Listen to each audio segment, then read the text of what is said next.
చారానా కోడికి బారానా మసాలా అన్నట్టు జలగన్న కోడి మీదడు పనిచేయదు కాబట్టి పోయిన 5 ఏళ్ళు చుట్టూ 10 మంది సలహాదారులు నెట్టుకుని వాళ్ళు ఏది చెబితే అది కూసేది జలగన్న. వాళ్ళు బండా అనుమంటే బండా అనేది, తొండ అనుమంటే తొండ అనేది. ఏది రాసిస్తే అది గుడ్డిగా ఫాలో అయిపోయేవాడు.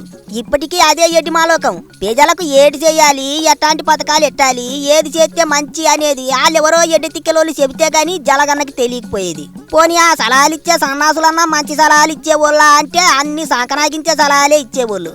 అట్టాగే రాష్ట్రాన్ని నాశనం చేశారు.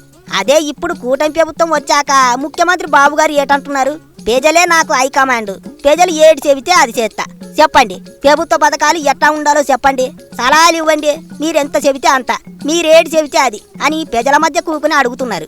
అది కదా నాయకత్వం అంటే, అది కదా ప్రజలకు కావాల్సింది. ప్రజలకేం కావాలో ప్రజల్ని అడిగితే తెలుస్తుంది గాని సలహాలు ఇచ్చే సన్నాసుల్ని పక్కనే ఎట్టుకుని వాళ్ళ జేబులు నింపడం దేనికి చెప్పండి. జలగన్న చిన్న మెదడుకి ఆ మాత్రం తట్టలేదు. ఏడు చేస్తాం, అంతా మన కర్మ.